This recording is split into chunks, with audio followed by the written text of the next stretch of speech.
Universitas Muslim Indonesia berlokasi di Jalan Urip Sumoharjo, nomor 5, Kota Makassar.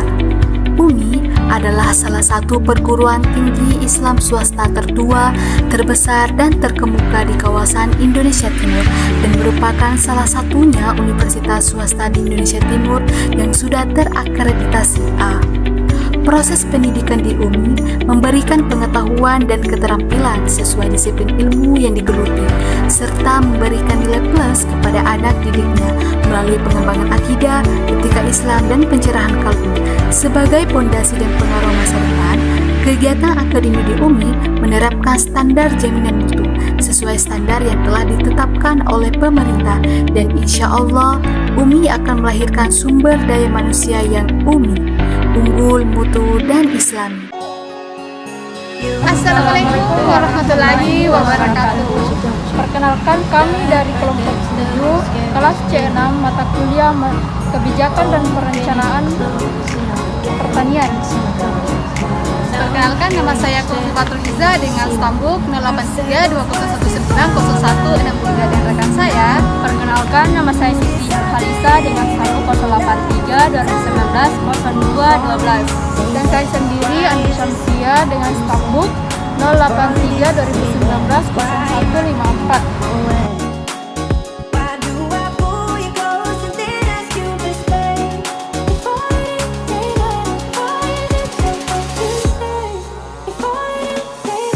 Nama responden Suhaidi Mile, umur 55 tahun, pendidikan terakhir, sekolah menengah atas, pekerjaan sebagai petani padi. Nah, saat ini kami sedang bersama dengan Pak Suhaidi Mile yang merupakan seorang petani dari Desa Marayoka, Kecamatan Bangkala, Kabupaten Jeneponto. Dan sekaligus beliau ini adalah narasumber kami di wawancara kami kali ini. Untuk itu kami bisa langsung saja Pak pada pertanyaannya. Pertanyaannya itu bagaimana tentang kebijakan pertanian terhadap pertanian di khusus desa sini saja. Kebijakannya pemerintah Seperti apa tindak? Kebijakan pemerintah sementara ada di kelompok tani, dia membantu pupuk subsidi, kemudian membantu mesin traktor, mesin pompa air, membantu bibit padi. 4 di Pak. Pupuk subsidi, mesin traktor, mesin pompa air, bantuan bibit padi dan jagung. Ini Pak, kapan dilaksanakan ini kebijakan pertanian? Kebijakan pertanian itu dimulai tahun 2000 yang Tahun 2000. 2000. Selanjutnya gimana dilaksanakan kebijakan pertanian? Oh, di sini nih Pak dilaksanakan. Iya. Masuk semua juga di sini. Ada kan ada kelompok tani. Iya. Nah, di situ kita mendapat pelayanan. Oh, kita termasuk masuk. Bukan itu yang termasuk kalau Batu Bintang Utara ini kelompoknya itu Batu Perseo. Selanjutnya Pak, kepada siapa kebijakan pertanian tersebut berlaku? Diberlakukan di masyarakat. Hanya masing-masing kelompok. Per kelompok Pak. Iya, per kelompok. Jadi dalam satu dusun itu ada beberapa kelompok dalam satu dusun. Itulah yang di situ kita masih mendapat pelayanan. Jadi Pak, bagaimana pelaksanaan kebijakan pertanian tersebut? Ya, baik-baik saja. Pelaksanaannya bagaimana Pak? Maksudnya dilakukan, maksudnya pemerintah ke masyarakat. Ya, Kemudian Pak, apa yang diharapkan dengan adanya kebijakan pertanian tersebut? Apa harapan Bapak? Ya, kalau saya atas nama warga Desa Marayoka, kalau bisa pemerintah menambah lagi bantuannya, termasuk pupuk subsidi, kemudian mesin traktor, karena ini masih banyak yang memang masih ada yang belum kebagian. Terkendala sih. Masih ada. Itulah harapan saya sebagai warga desa Marayoka, kalau bisa pemerintah itu menambah bantuan. Nah, dari wawancara tersebut kita bisa mengetahui tentang bagaimana sih persepsi petani tentang kebijakan pemerintah dan kapan sih dilaksanakan kebijakan pertanian dan di mana dilaksanakan kebijakan pertanian serta kepada siapa kebijakan pertanian berlaku.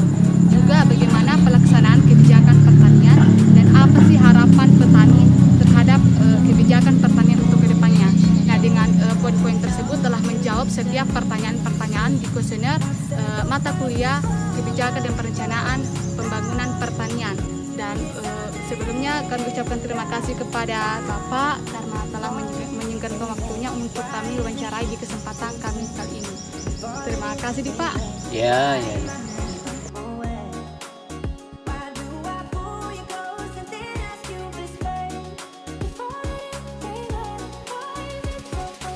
Identitas responden: nama Muhammad Ansar, SP, jabatan sebagai staf bidang tanaman pangan di Dinas Pertanian Kabupaten Jeneponto. Kami dari kampus Universitas Muslim Indonesia, Fakultas Pertanian, jurusan Bisnis.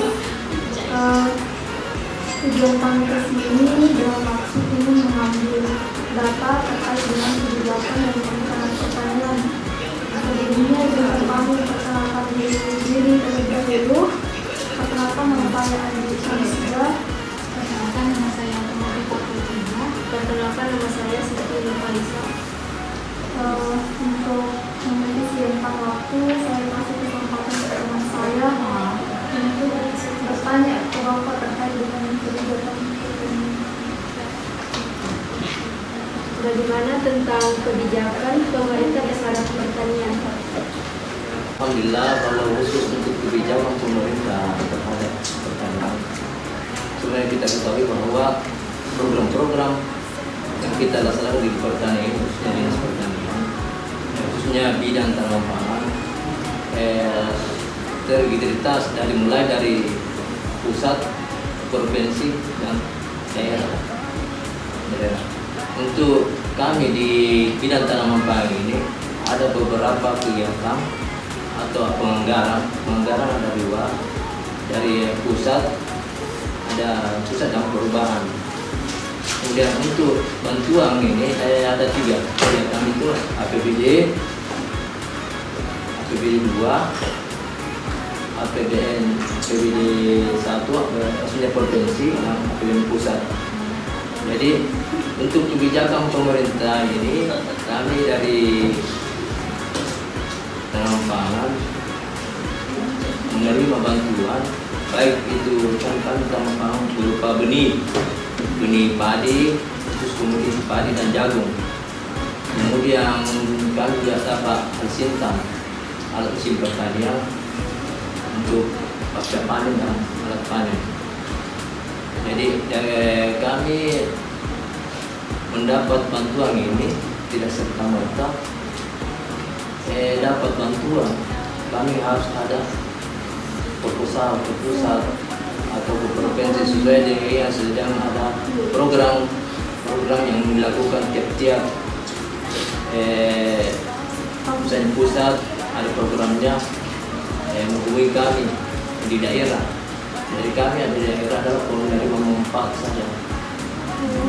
Ya, itu sama dengan provinsi. Kemudian kapan dilaksanakan kebijakan pertanian ini?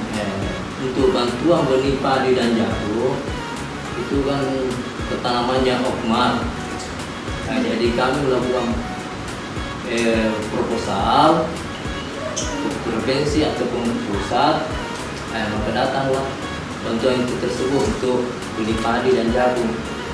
Itu tanaman maksudnya rendengan.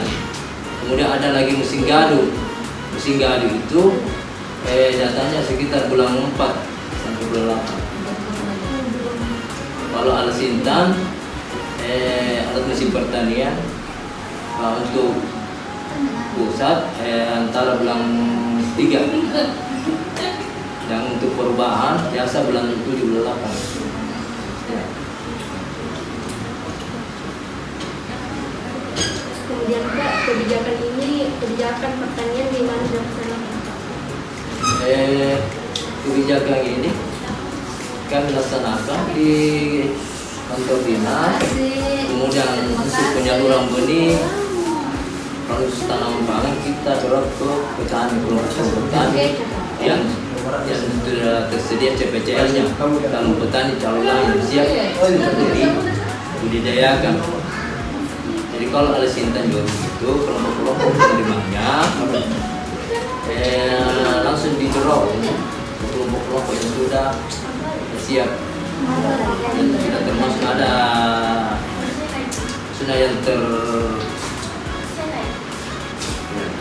sudah ada CPCL-nya semua. CPCL itu calon petani, calon lahan. CPCL sudah ya kelompok-kelompok yang kita kirim ke pusat, misalnya kebijakan untuk pusat, anggaran untuk pusat, kita kirim ke sana sesuai dengan anggarannya sana. Sesuai dengan kebutuhannya, kita hanya mengirim saja, yang menentukan dalam pusat berapa jumlah alat yang dia peruntukkan untuk kami di daerah. Untuk kebijakan pertanian ini berlaku kepada siapa saja? Yang untuk kebijakan pertanian ini adalah petani dan kelompok tani. Manfaatnya dari kegiatan-kegiatan kami di bidang tanaman pangan, baik pengadaan benih maupun Sintan. Pak, untuk pelaksanaan kebijakan pertanian itu seperti apa? Ini tadi kebijakan kami di tanaman pangan dan di sini di pertanian sudah banyak bidang. Ada bidang tanaman pangan, hortikultura, peternakan, PSP, Kasalana. Khusus untuk kami tanaman pangan kita sediakan adalah bantuan berupa benih, baik benih jagung, terus komoditi tanaman jagung, padi, kacang hijau, kacang tanah. Untuk ada juga alat panen dan pasca panen. Pak, apa harapan Bapak dengan adanya kebijakan pertanian tersebut? Kebijakan yang dilakukan pemerintah kepada kami, khususnya kami pemerintah di daerah, sangat terbantukan dengan adanya bantuan-bantuan sehingga petani dapat sejahtera penghidupannya. Yang adanya bantuan alat memudahkan petani untuk mengolah bahan baku menjadi bahan jadi. Ini harapan Pak untuk pemerintah Pak untuk kebijakan selanjutnya, apakah masih ada Kalau kami di pemerintah daerah, khususnya di daerah ini, punya pertanian tidak di pusat, seharusnya continue.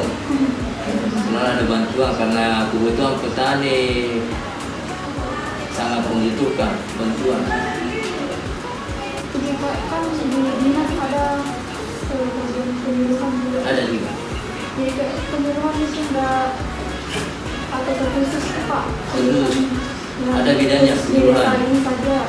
Penyuluhan itu dia harus mengetahui budidaya, manfaat daripada inovasi dari teknologi pertanian,